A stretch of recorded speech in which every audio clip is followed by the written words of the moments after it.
안녕하세요. 11월 1일 화요일 한동에서 만나 시간입니다.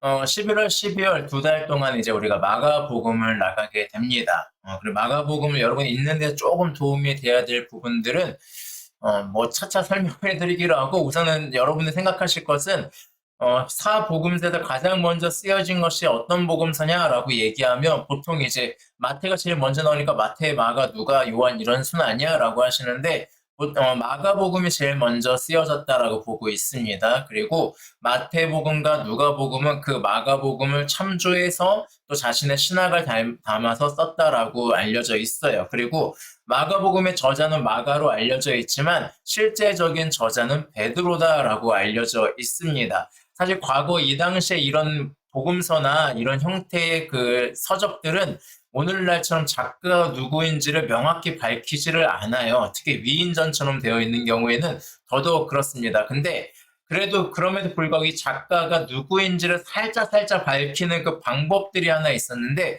그 중 하나가 바로 등장인물이에요. 그래서 맨 처음에 나오는 등장인물 그리고 맨 마지막에 나오는 등장인물이 보통 일치합니다. 그러니까 예를 들면 마가복음일 경우에 마가가 순서하게 썼으면은 마가라고 하는 사람이 맨 처음에 등장하고요. 그리고 맨 마지막에 등장하게 만듭니다. 다만 다른 사람이 먼저 등장할 수 있는데 그 경우는 어떤 사람이 죽었을 경우 등장인물이 중간에 죽게 되거나 할 경우에 마지막에 나오기 힘들잖아요. 그렇기 때문에 그런 경우는 예외가 되지만 보통 살아있는 사람을 적었을 경우에는 보통 그렇습니다. 근데 이 마가복음 같은 경우는 맨 처음 등장하는 인물이 살아있는 인물 중에서는 베드로가 맨 처음에 등장합니다. 그리고 맨 마지막에 나오는 인물도 베드로예요. 그래서 사실상 마가복음의 실제적인 저자는 베드로다. 그러니까 베드로가 이야기한 것을 마가가 그 이야기를 듣고 이야기를 적은 것이 마가복음이다라고 하는 것이 요즘 나오는 학설 중 하나입니다. 그래서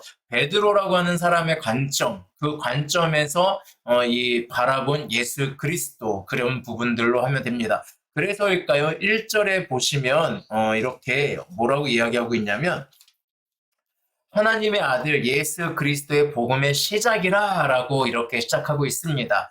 하나님의 아들 예수 그리스도 이 고백을 누가 하죠? 베드로가 제일 먼저 하잖아요. 참고로 마가복음에서는 베드로가 이 고백을 안 하거든요. 근데 다른 거 보면 다 이 고백을 하잖아요. 그러니까 하나님의 아들 예수 그리스도의 복음의 시작이라 라고 하면서 아예 선포로 시작하는 모습을 보여주고 있죠. 그래서 이런 베드로의 관점들이 조금씩 드러나 있다는 것들을 좀 참고하면서 읽어보시면 좀 더 재밌게 읽으실 수 있을 것 같습니다. 그 중에서 오늘은 1절과 11절인데 크게 두 가지 내용을 가지고 있습니다. 먼저 하나는 요한에 대해서 다루고 있습니다. 침례 요한이라고 하는 사람이 나타나서 예수 그리스도의 길을 예비하는 자로서 외치는 자로서의 사역을 잠시 보여주고 있고요. 그리고 예수님이 오신 다음에 침례 받으시고 하늘이 열리고 하나님의 인정을 받는 장면으로 마무리가 되고 있습니다. 이런 장면들을 통해서 여러분들 묵상하시면서 좀 더 살펴볼 수 있는 것들이 있지만 제가 오늘날 저의 이야기로 돌려보자면 침례 요한이 예수님이 오시기 전에 예수님의 본격적인 사역을 하기 전에 예수 그리스도의 사역을 예비하는 자로서 또 외치는 자로서의 삶을 살아갔음을 보여주고 있습니다. 특히 예비하는 모습은 어떤 모습을 보냐면 침례를 통해서 보여주고 있어요. 침례를 통해서 사람들의 용서에 관한 즉 우리의 죄의 길을 용서되고 돌이키게 하시는 그 예수 그리스도에 대해서 이야기하고 있습니다. 그래서인지 침례 요한은 광야에서 이렇게 회개의 침례를 전파하고 있는데 뭐라고 하냐면 5절에서 유대 지방과 예루살렘 사람이 다 나아가라고 이야기합니다. 그리고 자기 죄를 자복하고 요단강가에서 그에게 침례를 받더라라고 이야기하고 있죠. 하지만 이것은 완성된 것은 아닙니다. 용서함에 대한 부분들은 있지만 이 사람들은 앞으로도 또 같은 죄를 지을 수도 있고요. 여러 가지 불안함들이 있습니다. 온전한 침례는 아니에요. 하지만 예수님의 침례는 온전한 침례가 될 것입니다. 그래서 요한이 이야기하는 언제나 예비하는 자라고 이야기하고 있습니다. 오늘날 우리도 마찬가지죠. 우리는 다시 오실 예수님을 증언하는 자입니다. 이미 오셨던 예수님에 관해서 우리가 이야기하는 이유, 그 예수님이 다시 오실 것이기 때문에 이야기하고 있습니다. 그래서 우리도 이 땅 가운데 예수 그리스도를 예비하는 삶을 살아가야 되지 않나라는 생각을 해보게 되었습니다. 여러분, 여러분의 입술 가운데 예수님이 하신 일들, 또 예수님이 하실 일들 얼마나 전파하고 계십니까? 회개에 관한 부분들, 죄에 관한 부분들 우리는 얼마나 이야기하고 있나요? 죄를 끄집어내라는 의미가 아닙니다. 우리의 잘못된 삶을 돌이킬 수 있는 그런 거울이 되어달라는 의미를 가지고 있습니다.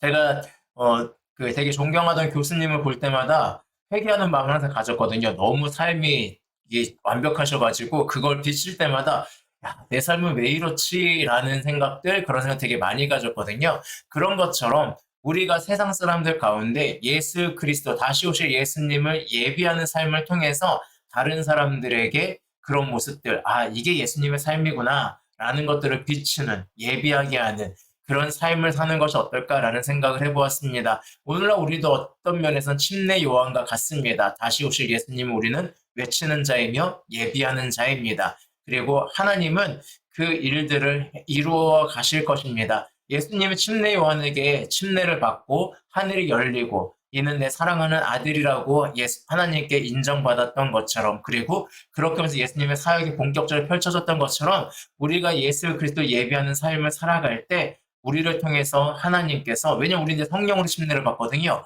그래서 그 성령의 침례를 통하여서 우리를 통하여서 예수 그리스도께서 하나님의 아들로서 일하시는 그 모습들을 우리는 바라보게 될 것입니다. 그래서 예수님을 예배하는 삶은 결국 우리의 삶이 기대로 가득한 삶으로 바뀔 것이라는 그 생각을 하셨으면 좋겠습니다. 그래서 오늘 하루도 그렇게 살아가셨으면 좋겠습니다. 네, 오늘 하루도 주님 은혜 안에서 행복하시기 바랍니다. 샬롬.